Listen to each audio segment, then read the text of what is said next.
오늘도 거룩하고 복된 날 하나님의 말씀은 고린도후서 5장 11절부터 21절까지입니다. 바울은 계속해서 자기 자신 이야기를 하고 있어요. 원래 자기가 매우 힘들었다. 여러분도 내가 얼마나 힘들었는지 그걸 좀 알았으면 좋겠다. 이런 이야기로 이 고린도후서를 시작했었어요. 그리고 내가 왜 고린도로 가기로 했다가 그 계획을 변경해서 디도를 보냈는가, 그거를 설명하다가 바울이 갑자기 삼천포로 빠지게 되었어요. 왜냐하면 바울의 마음속에는 이 고린도 사람들이 자기를 배척하고 또 가짜 사도다 그런 이야기를 하고 또 죄 가운데 빠지고 그런 상황에 너무 마음이 아팠거든. 그래서 자기 변명처럼 들리는 자기 자신 이야기를 자세하게 하기 시작했던 거죠. 그 과정에서 자기가 겪었던 어려움, 그리고 그 어려움 속에서 자신은 어떻게 끊임없이 그리스도의 생명이 나타나는 그런 걸 경험하며 살았는가. 그리고 자기는 어차피 이 땅에 사는 것이 일시적이라는 것.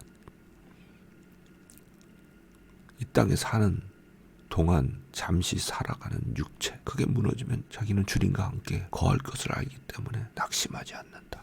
그런 이야기를 했었죠.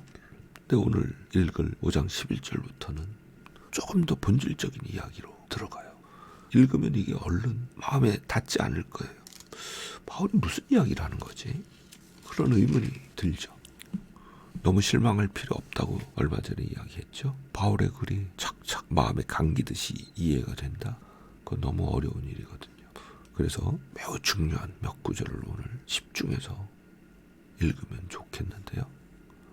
그게 바로 5장 17절이에요. 여기서 이렇게 이야기하죠. 누구든지 그리스도 안에 있으면 새로운 피조물이다. 이거 무슨 이야기인가요? 누구든지, 모든 사람을 뜻해요. 그렇죠? 그리스도 안에 있으면, 그리스도 안에 있다는 게 무슨 뜻이에요? 예수를 믿으면 그런 뜻이죠. 진실로 믿어서 그와 연합이 되면, 믿음은요 영적인 연합을 가져오는 거예요. 그러면 영적인 주소가 바뀌는 거예요. 그리스도 안으로.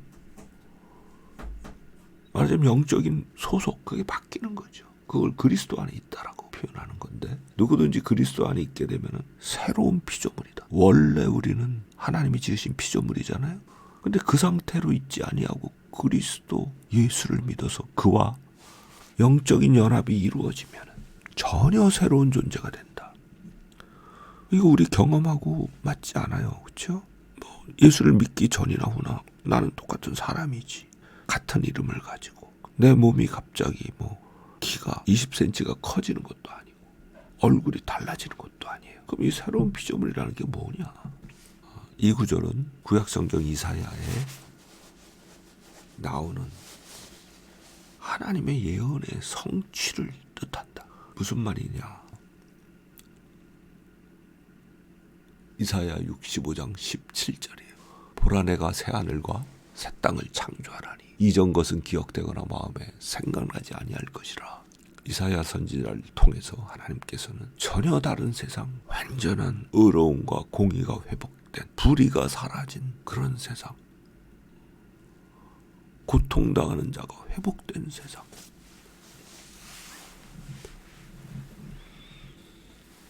그런 날이 이를 것이다. 그 이야기를 하신 거거든요. 이 이사야의 예언은 하나님이 참 이스라엘 백성, 하나님의 참 백성을 영원히 회복하실 그때,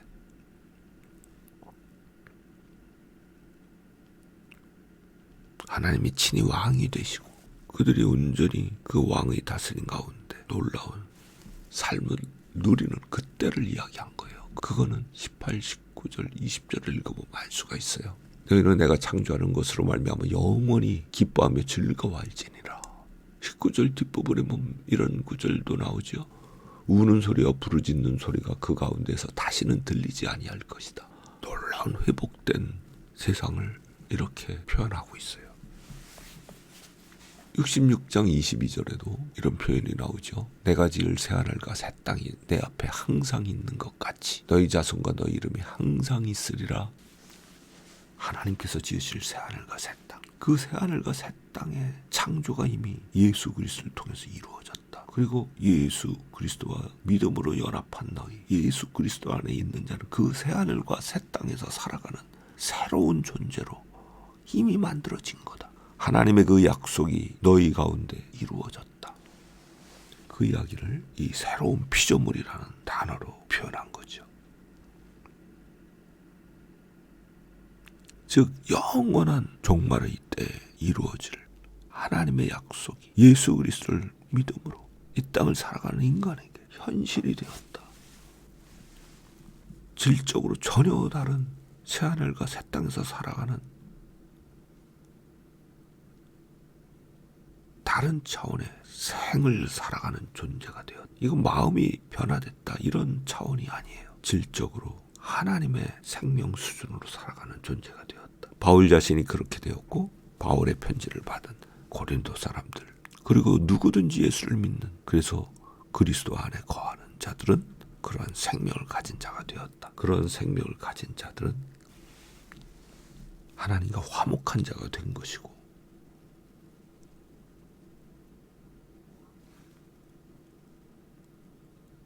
하나님과 화목하게 하는 그 말씀을 전하도록 하나님의 부탁을 받은 자들이 된 거다. 19절에 그 이야기하는 거죠.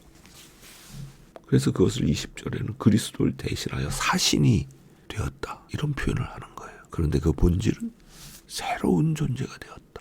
맞아요. 우리는 새로운 존재, 새로운 신분을 얻은 거예요.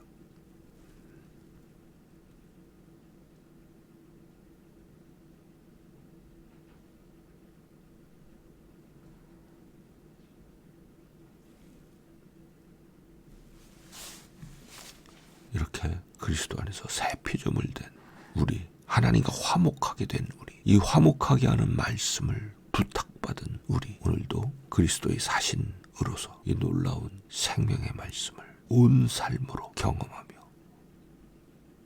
또 증언하며 살아가는 복된 승리의 삶이 되기를 간절히 바랍니다. 아멘.